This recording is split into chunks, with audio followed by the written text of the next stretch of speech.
ঘৰে ঘৰে শিক্ষা তেতিয়াহে ৰক্ষা। অহা 30 তাৰিখ মঙ্গলবাৰ দিনা যি সদস্য সংখ্যালঘু ছাত্ৰ ইউনিয়ন আমচুৰ যি কেন্দ্ৰীয় সাধাৰণ সভাৰ প্ৰস্তুতি প্ৰায় সম্পূৰ্ণ হৈছে।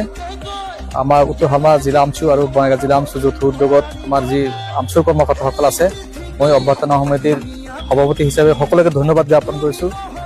দিনে নিশাই এইসকল আমচুৰ কৰ্মকৰ্তাসকলে আগবাঢ়িছে আৰু যিমান যি কৰিব লগা আছে সমস্ত প্ৰায় হৈয়ে গৈছে।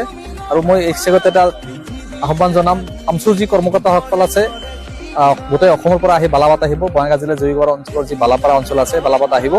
আৰু বালাপাৰা অঞ্চলৰ সমগ্ৰ মানুহক মোক আহ্বান জনাম যে সেইদিনাখন যাতে কোনো মানুহে ইয়াত আহি পেলাই অসন্মানী হৈ নাযায়, ভালকৈ সমাদৰ কৰে, এইখিনি যাতে আমাৰ অঞ্চলৰ মানুহখিনি কৰে।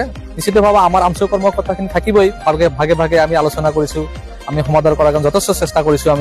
আমি অলৰেডি আমাৰ যি বালাপাৰা ফিল্ড আছে, ফিল্ডটো সজাই পৰাই তুলিছোঁ আমি, আৰু য'ত যেনেকুৱা কৰিব লাগে আমি কোনো চেষ্টা ত্ৰুটি কৰা নাই।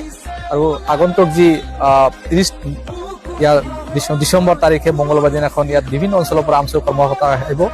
আমাৰ মুস্তাক আনফৰ আলী চাহাব তেখেতো আহিব, ৰকিবুল হুছেইন আহিব, আৰু বিভিন্ন যি আমচুৰ প্ৰাক্তন কৰ্মকৰ্তাসকল আছিল, প্ৰাক্তন সভাপতিসকল আছিল, তেখেতসকল আহিব, আহি পেলাই এই মঞ্চত আসন গ্ৰহণ কৰিব। আৰু নিশ্চিতভাৱে ক'ব লাগিব যে যোগীঘোপাৰ যি ঐতিহাসিক